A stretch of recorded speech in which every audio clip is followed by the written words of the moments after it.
Learn to discern what you are seeking.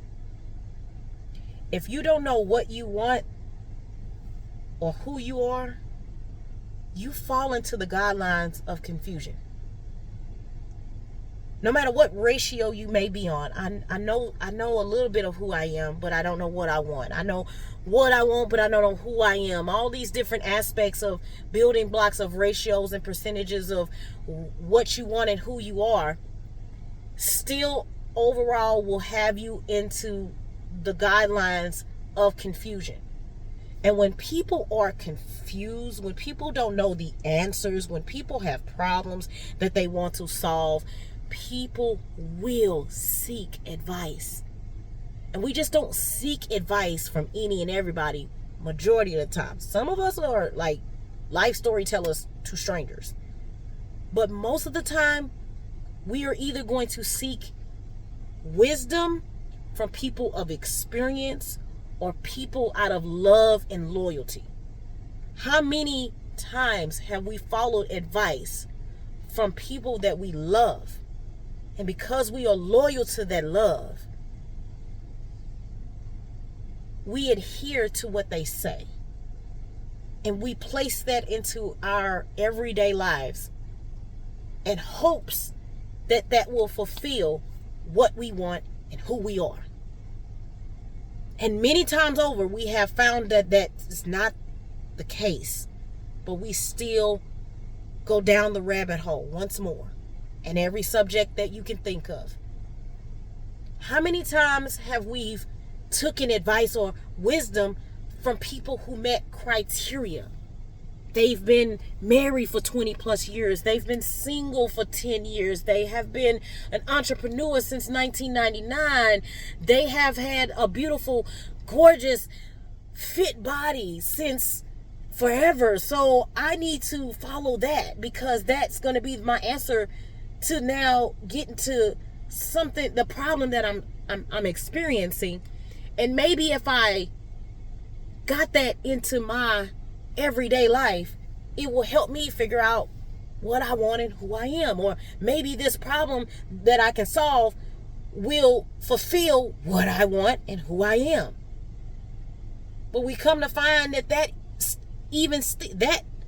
just like the love and the loyalty does not fulfill you, because you haven't decided for yourself what you want and who you are. And honestly, if we had that in our heart and if we knew those two things, we wouldn't be seeking advice from people in the first place. We would know exactly what we need to do when we need to do it. It is good to listen sometimes, but you got to know where to put it and where not to put it, not just to take everybody else's advice and just stick it on your life like a post-it note. Like, put it here, I do the Macarena, I'm just following the flow because they got wisdom. Who wisdom are you listening to? Because just because it's right don't make it right for you. Just because it's admirable, just because it's right don't mean it applies to your life. I'm trying to help y'all because I just got this today.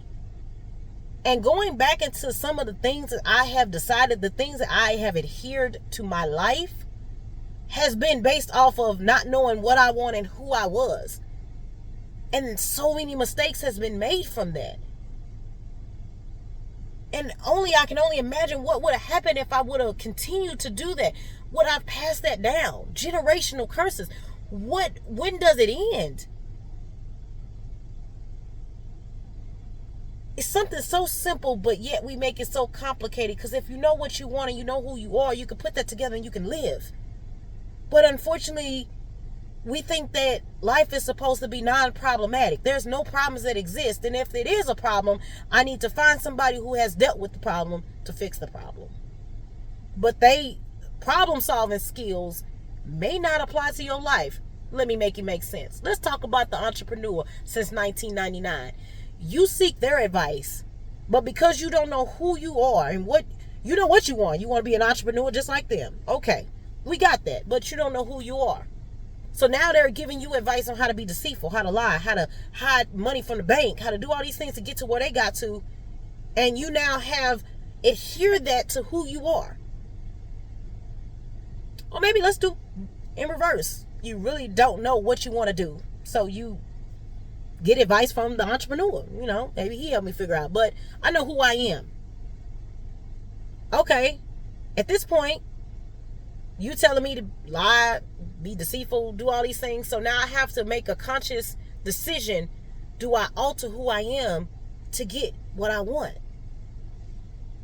God don't make us have this mental conflict of what we want and who we are. They align together so we can live. The problem is that you start to scratch out stuff on your resume and your application. You start to take things out of your life, putting things in that's not for you, not from you. It's from someone else's life. You're just kind of playing this little game of take this out and put this in, and take this out and put this in, and see if the machine will work, and you will find out that it never will fulfill the purpose. What was the purpose? What are you seeking? If you're seeking to be single, if you know what I want and who I am, I want to be single. I don't really want to date anybody. So why are you now listening to your mother or your dad when you gonna give me some grandkids? And because of the love and the loyalty, you decide to pop out 3 kids from 3 different baby mamas. And now you have caused ripples into people's lives for the sake of the advice to have grandkids.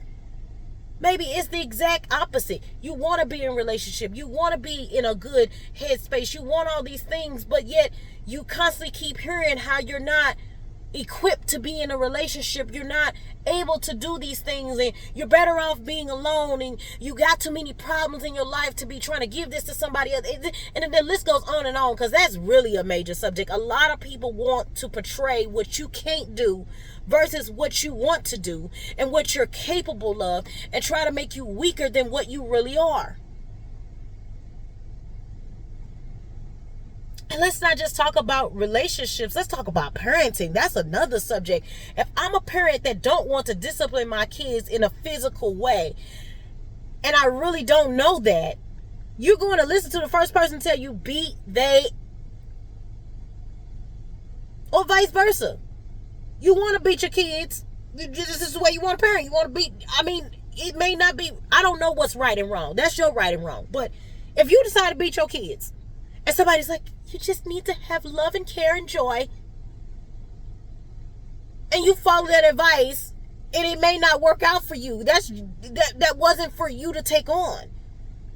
So the question is, how do you decide if the advice that you hear, the strategies, the criteria, the life stories that people tell you, what do you take in and what do you take out?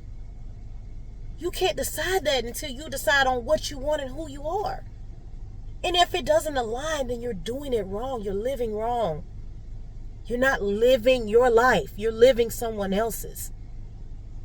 If it is to run across the world to get to what you want and who you are, get on that bike, get that taxi, get on the plane, do whatever it is you need to do, all against everything that anybody gives you to fulfill your life. At the end of the day, ain't that what it's about anyway? To fulfill your life and not anyone else's. I hope that this starts to question the things you take in your ear, the things you see, and the words you speak out to people. Because your way of thinking, your strategies, your everything does not apply to someone else's life. They are meant to live their own life on their own path and their own journey with what they have problems for. You can be an encouragement for somebody. You can be helpful to somebody. But it is ultimately up to them to live their life. And it is up to you to learn when to take things as advice and leave it as that advice, and not to adhere it to your life. To wake up one day knowing that your life was unfulfilled because you never did what you wanted to do. You never decided on who you were, and have became somebody you don't even recognize in the mirror. I Hope this helps y'all. Love y'all to death, to pieces. To my next revelation. Y'all have a good one.